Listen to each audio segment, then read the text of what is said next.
वो जवाब नहीं दे रहा है। ये जवाब नहीं सुनकर इन्हें और भी गुस्सा आया और वो झपट पड़े माली पे। उसे ढकेल कर ठोकर लगाना चाहता था। हाथ लगाते ही मैं चौंक कर 2 कदम पीछे हट गया। धक्के से बुढ़ा लुढ़क गया था। वह माली कहाँ था? वह तो उसका शरीर भर था। मैं चीख पड़ा। तो वो वहाँ क्यों बैठा था? क्योंकि रामनवमी में मंदिर न जाने के शौक से वह वहीं पे उसकी देहांत हो गई थी, वहीं पे उसकी मृत्यु हो गई थी।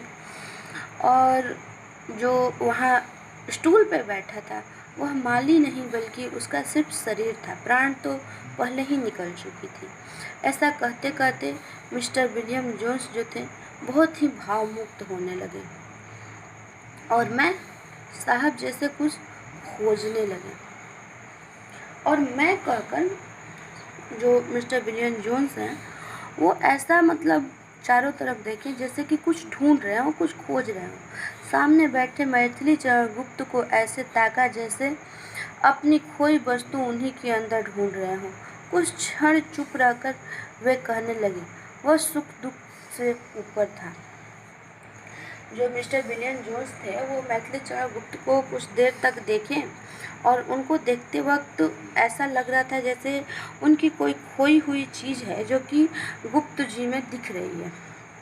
फिर और कुछ देर चुप रहकर उन्होंने बोला कि वह माली जो था वो इन सुख दुख, धनी निर्धनी, इन सभी से ऊपर था। हानि लाभ उसे छू नहीं सकते थे और किसी बात से हानि हो लाभ हो घाटा नाफा दुख सुख, इन सभी बातों से उसे कोई लेना देना नहीं था। छूते भी कैसे? वह महानता के सर्वोच्च शिखर पर जो था। और मिस्टर विलियम जोन्स कहते हैं कि ये हानि लाभ उसे छू भी नहीं सकते थे क्योंकि वह महानता के सबसे ऊंचे शिखर पे था, सबसे ऊंचे पायदान पे था। माना पमान से तो वह सर्वथा परे था। माना पमान मतलब होता है मान और अपमान। मान और अपमान से वह सर्वथा परे था। उसे मान और अपना अपमान से भी कोई दुख नहीं था कि मेरा कोई मान कर रहा है, मेरा सम्मान कर रहा है या मुझे दंडित कर रहा है, इससे भी उसे कुछ दुख नहीं था। दोष देखना तो जैसे उसे मालूम ही नहीं था और किसी में कमियां देखना उसके नस्ल की बात नहीं थी, उसके अंदर ये बात नहीं थी। किसी की निंदा के नाम पर कह उठता। दूसरों के दोष देखने से व्यक्ति आत्मविमुख हो जाता है। मालिक बोला, अगर किसी की गलतियां देखनी होती थी तो माली यही बोल उठता था कि दूसरों के दोष देखने से इंसान को स्वयं की भी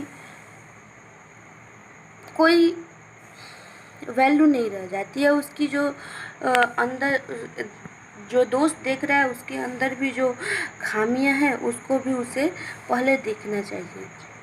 भारत में ही संभव है ऐसे व्यक्ति।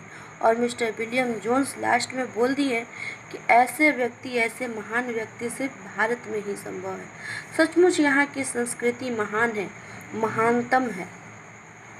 मिस्टर विलियम जोन्स ने कहा कि यहाँ की संस्कृति महान और महान ही नहीं बल्कि महानतम है।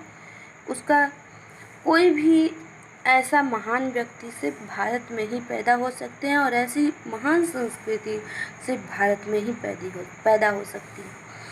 इस देश के पास इसी देश के विचार हैं जो मनुष्य को देवता बना देते हैं। यही जीवन जीने की उस काल का विकास हुआ है जिसे अपनाने पर श्रेष्ठता के सारे मानदंड बौने हो जाते हैं। और मिस्टर विलियम जोन्स ने कहा कि यहाँ जो संस्कृति है, इस संस्कृति को अपनाने वाले जो लोग होते हैं उन्हीं का विकास होता है और विकास ही एक जीवन जीने का कला है जिसे अपनाने पर श्रेष्ठता के सारे मानदंड बौने हो जाते हैं। और जिस संस्कृति को अपनाने के बाद जो तुम्हारे पास क्या है, इस श्रेष्ठता की जो इस विषय में जिस देश की सोच है वो छोटे हो जाते हैं। इस देश की संस्कृति का शाश्वत प्रश्न तुम क्या हो मुझे बेचैन किया। इस प्रश्न का हल ही मेरा प्रायश्चित है उस परम संत को सताने का। मिस्टर विलियम जोन्स ने कहा कि जैसे कि शुरू में ही उन्होंने बोला था कि भारत में तुम क्या हो और अन्य देशों में तुम्हारे पास क्या है, इन सवालों में लोग जीते हैं। तो ये इसी चीज़ का जब उनको जवाब मिल जाएगा तो उनके पापों की प्रायश्चित हो जाएगी कि तुम क्या हो। इस चीज़ से वो ज़्यादा बेचैन है। कहते हुए मिस्टर जोन्स मौन हो गए और यही बात कहते हुए मिस्टर जोन्स चुप हो गए।